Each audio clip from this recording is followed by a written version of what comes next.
Thursday, we will wrap up with um, kind of the next level of all of this is um, what goes on in your head, in your brain, when you are looking at a card, like how are the images being formed, and then how are you starting to form those associations. Almost the neuroscience behind reading a tarot card is kind of what we're going to talk about on Thursday, and then we will wrap it up. So let's see this presentation.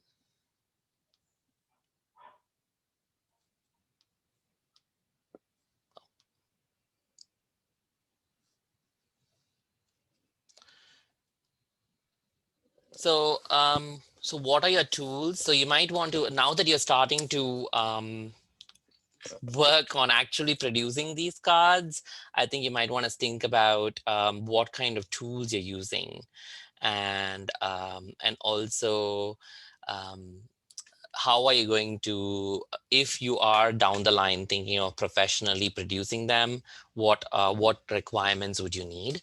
So mostly I was working on thicker art paper, and and I think I've listed out what exactly I've used in the workbook. And then I used an aqua pen, which is like watercolors, but it's like a sketch pen. And then you just use a paintbrush with water to kind of just let the colors bleed in. So that way that did both the outline as well as the blending in of the colors. So that's kind of what I used. But again, if you're comfortable with watercolors or pastels, I think that would be awesome. And as I was mentioning yesterday, I started another series which is more like just sketches. So it's just pen, like black pen on this elephant dung paper from India, basically. This is what I was using.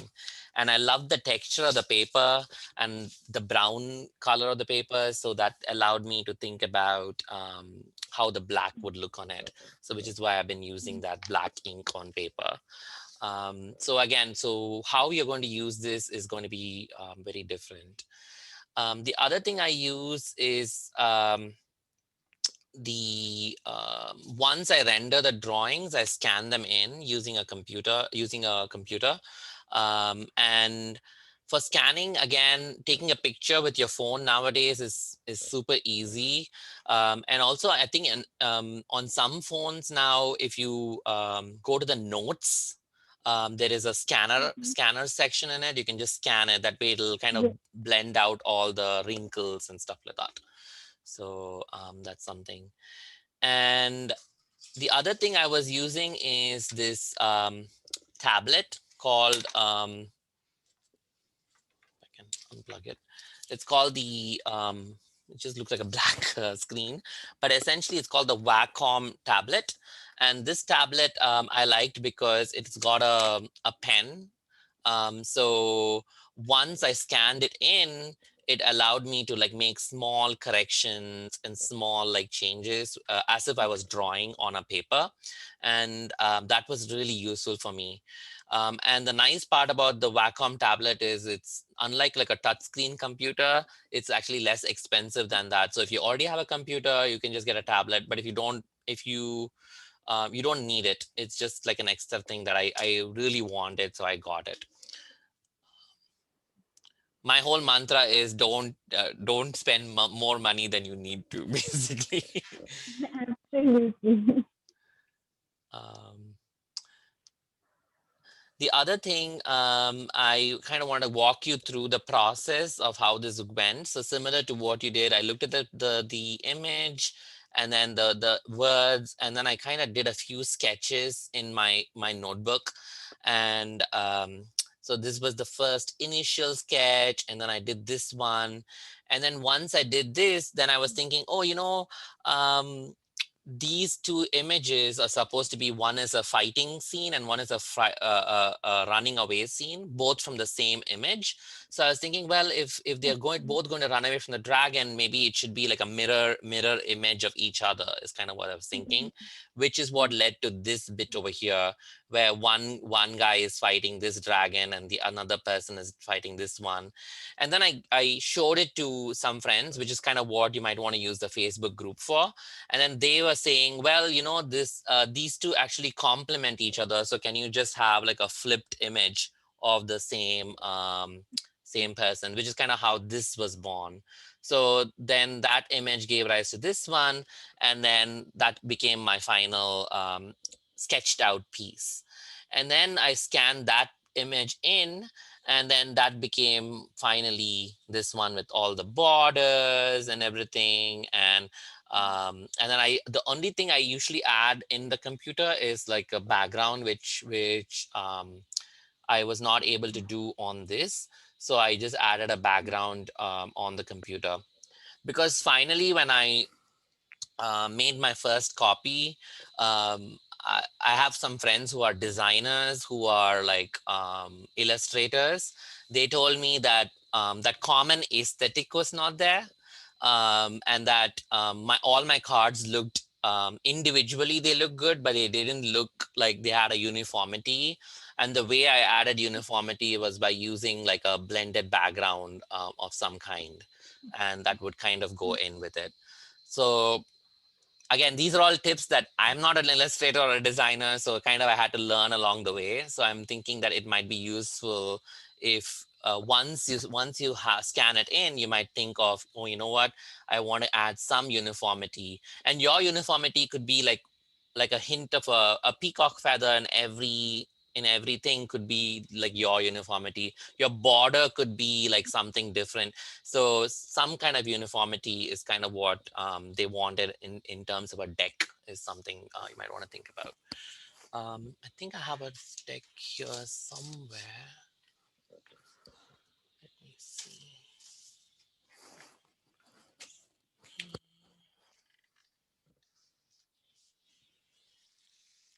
Ah,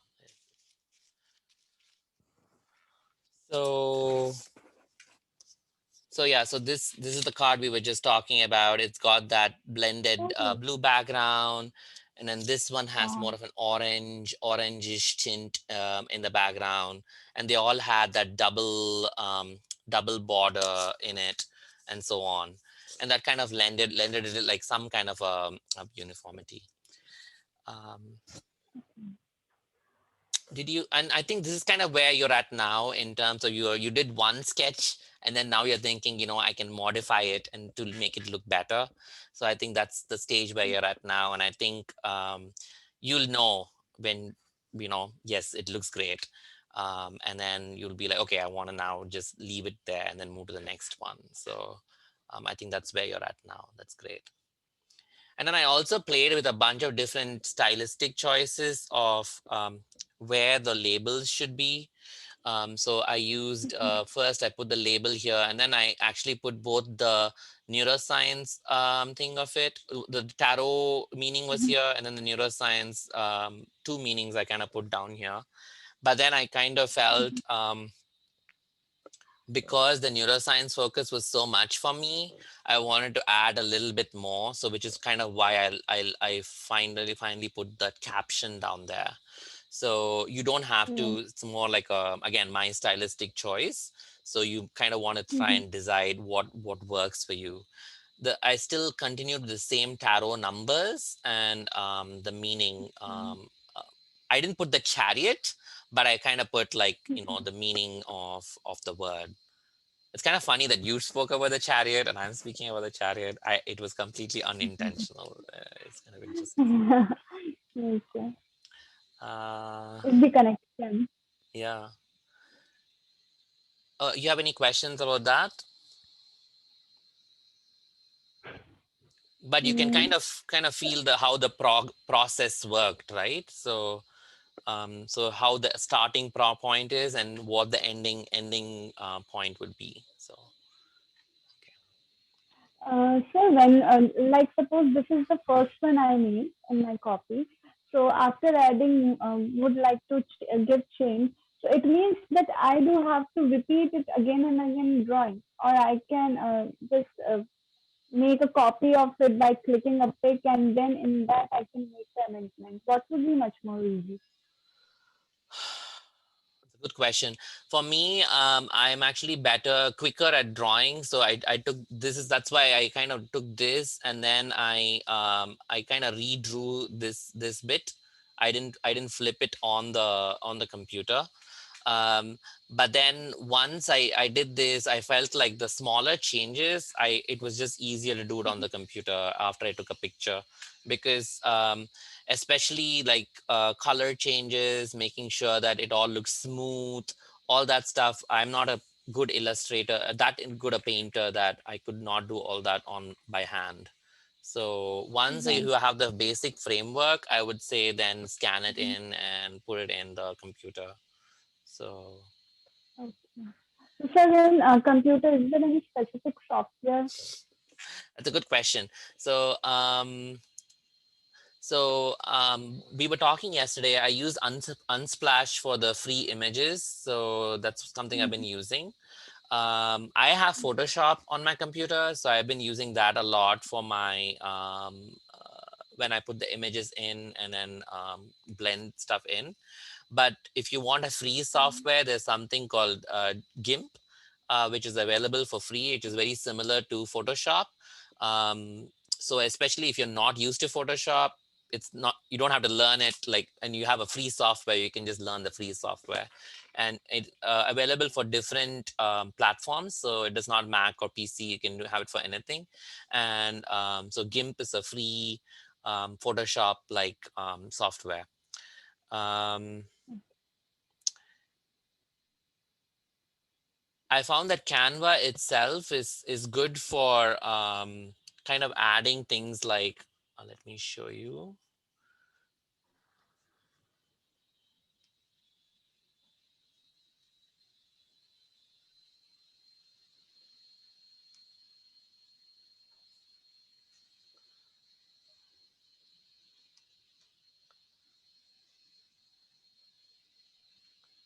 I love to work in Canva. I Oh, you mean, you've tried it before? I spent a lot, almost more than a year I'm using Oh, it. nice, nice. And So yeah, I mean, I I found that sometimes, their layers and stuff also really help a lot, but it's not a good photo editing software. It's more like to add that's, like add stuff to it.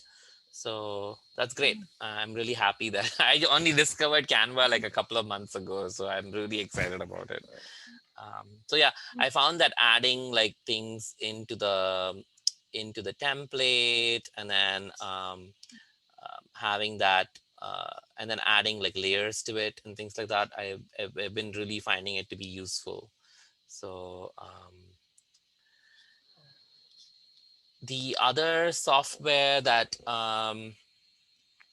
some people like is, if you're a proper illustrator, then they usually like things like Adobe Illustrator, but those are all more expensive. So again, I'm not a proponent of asking people to buy to buy stuff. So uh, so yeah, but if you have access to it, I mean, I heard Illustrator is really good, but the learning curve for something like that is a little bit higher than say yes, sir, absolutely. something smaller. What do So you have any Canva is access quite to a user particular thing, friendly. or? But I prefer to use Canva itself. For the photo editing, I never use anything. I do have to search it, but Canva is quite user friendly. So even if we found something, I mean, most of the things we have to purchase, but with the free clips and all clip arts as well, we can play with it. Mhm. So Canva, I found it quite easy to use, and I'm Okay. habituate of it, so I don't want to skip on any other app. Yeah, yeah. And this is kind of the template I kind of gave on the booklet. So if you want, you can use the free template. So you have the card, and then you have like the name and the number, and then you can add a subheading if you want, and then whatever motifs you want to put in, you can just put it in on Canva. So you can just plug it in, I'm hoping. Once you scan your painted images and polish them up, you Mm-hmm. can just upload them into Canva, and hopefully that'll be, you'll just be able to produce it from there. um, Yes. And then the other thing the final thing that happened for me was I wanted to print my cards. And in this case, I used a printer in India actually. My parents still live in India. So my mom helped me find this printer. His Mr. Ravi. He's in Sora Screens. I can send you the email if you're interested at some point in producing the cards. He's very good. And so I decided on a kind of a glossy cardstock, which Mm-hmm. was with rounded edges is what I wanted. It's slightly bigger than a regular tarot card deck, but I kind of wanted something that I could hold in my hands but still be able to shuffle. So that's kind of what I landed up with. And the I initially had like a box, which was also designed but done in India, but now I've kind of went in for a kind of a jute bag kind of a thing, with the Oh, drawstrings. okay. And this was made in Delhi, in Delhi actually. And then uh, it, it fits the cards really well. And so that's kind of where I am at. But what I've discovered is the other thing is you now have print on demand services. So the Mm-hmm. idea is, instead of saying you print out like hundreds of these decks and don't know if they're going to sell or not, you can just Right. when someone buys something, it will get printed and then you just deliver it. So your job is only to design, and then someone else does the printing and the shipping. So that's the other route that you could think about, if again, if you want to commercialize it or not. That's up to you. um, So, sir, what is the basic size of a normal tarot or oracle card? that's a good question. So I think the normal size is about 3 inches by 4 inches.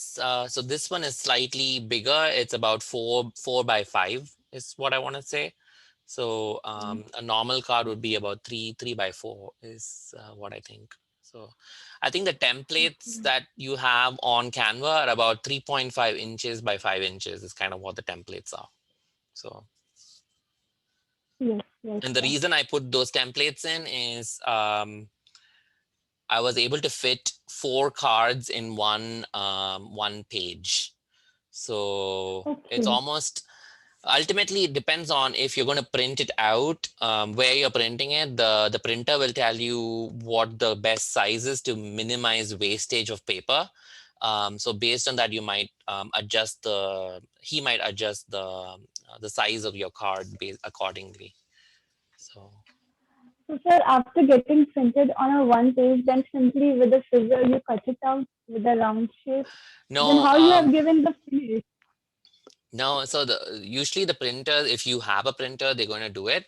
If not, they have these when I did my first batch on my own, so I printed it out in a local print store. What I did is, they have these cutting boards. I don't know if you've seen them. So they have this big blade, and then you just put it there, and then Okay. they just cut like a whole batch of them. So you align it. Oh, Yeah, there's a ruler for both sides. You align it, and then you just chop it. okay. So Okay. That that gives the complete finish, the edges. yeah, yeah, it gives the complete edges. Yeah. Okay. These are small, minute things, but they make me confused at how we can get that.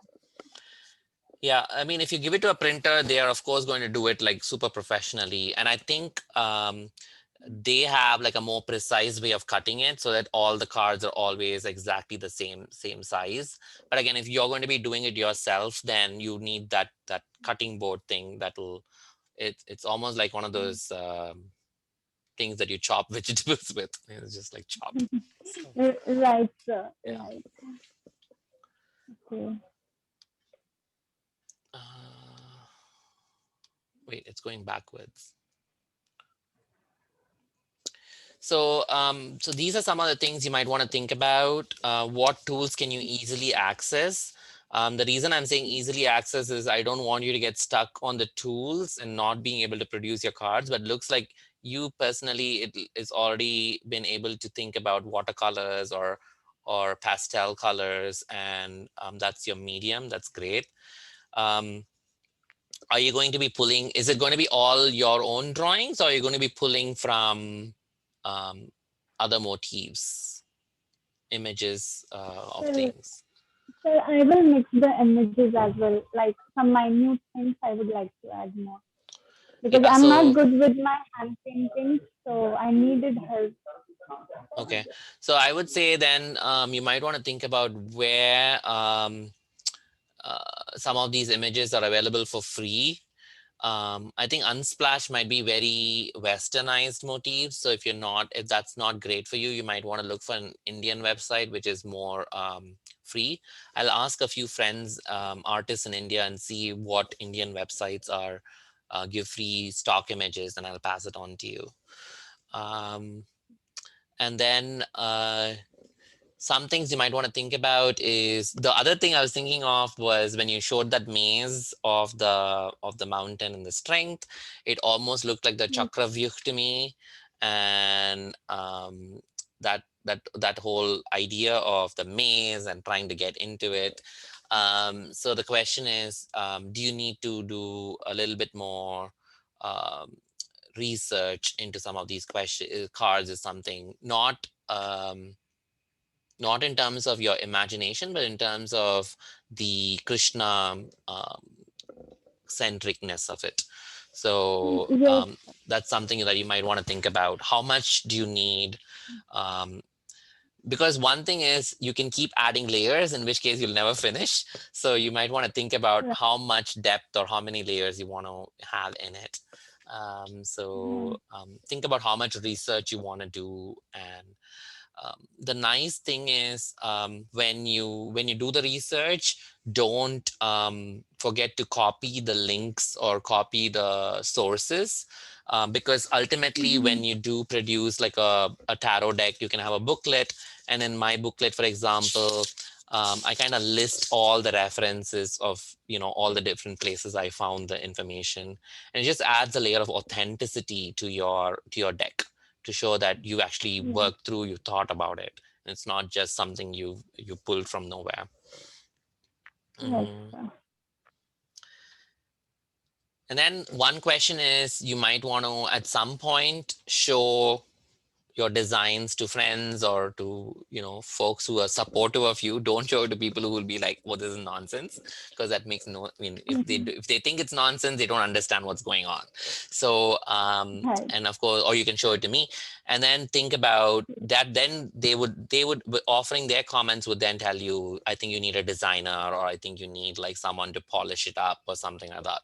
So at that Mm-hmm. point is when you might want to think about, okay, I have my templates. Do I need some extra bit to this? Is something that you might want to think about.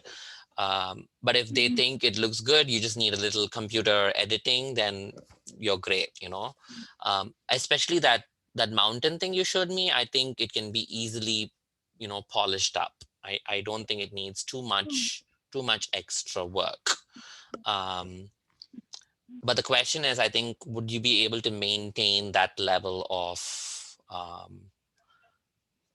that aesthetic? I think throughout, I think is kind of what you might have think about. The other thing is, you can use that beautiful feather you've drawn, and then resize it and kind of implement it in different cards also, I think.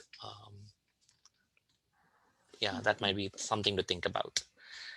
um, we spoke about size, cardstock, print on demand.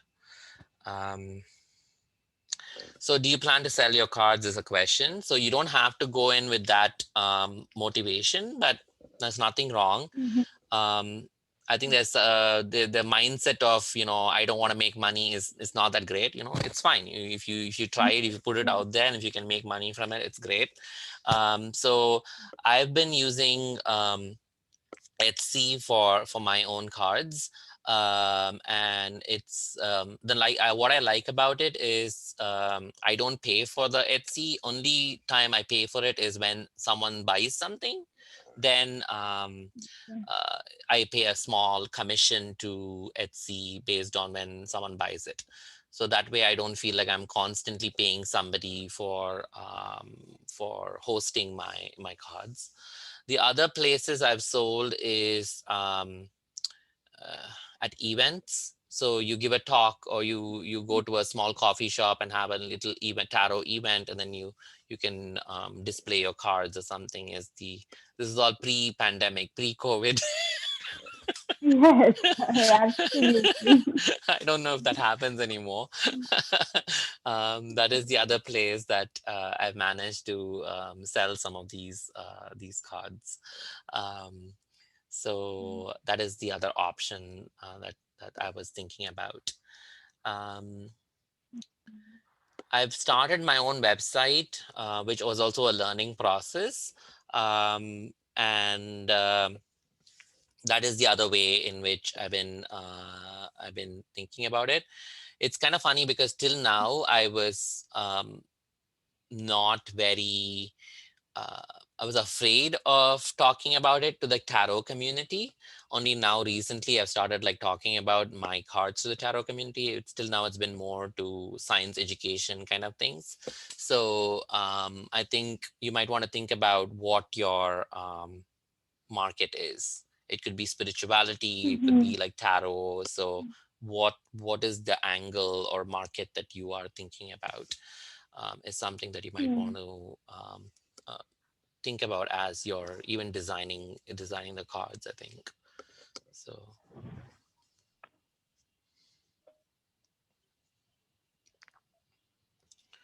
so other Uh, questions.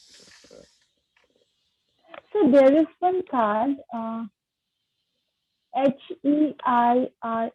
Hierophant, yeah. Hey, hello, fine. So I'm not clear with that card. That how I So can connect Krishna.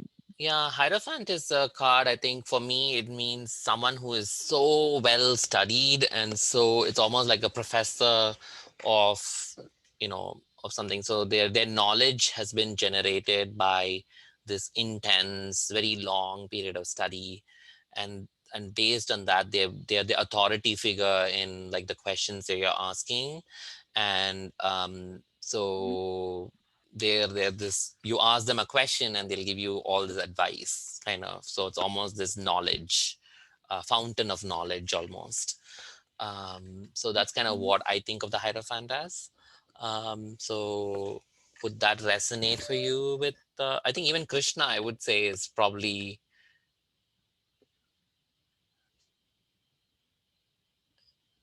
yeah, he would be the fountain of knowledge on some level, right? The Bhagavad Yeah. Gita itself could be, it could be just the tome, right? It could just be the book of knowledge almost. Could be your symbol or something like that. So that's literally what it is. It's like, it's almost like a studied knowledge is kind of what the Hierophant would be. So I will think about it. And definitely, sir, I'm going to knock you up after the completion of it. You will be the first one to whom I'm gonna share it. So, that's great. Yeah, um, I'll be. You can. I think there's an email somewhere. I think you'll probably have my email, but also the Facebook group will be alive, so you'll be able to comment in it, and I'll be able to respond to you. So yeah, don't worry about that. So, and so one more thing, every day I think to share it with you. My name is Vishnu Priya. yeah, I think I got that So I will share. from the registration level links. I think I saw your Right. name. I was like, I think I finally connected. But yeah, I like your profile picture also. It's very nice. It's a very beautiful profile picture. It's almost looked like the Beauty and the Beast kind of was it your own drawing or what is it? No, sir, it's an app. Okay. Just changing the pitch. I think I myself as a Bengal tigress. So because I'm married to another community, they are non-Bengali. They are from Rajasthan. So I tried a lot to gel up with them, but they always put me, no, you are Bengali, you are from outside. So from there, in the anger, okay, fine, I'm Bengal Tigers then. This is my identity. So somehow I've taken it. So seriously saying, I have been so much of depression and I have been struggling a lot, and means it's more than 5 to 6 years struggling with health, personal things, everything.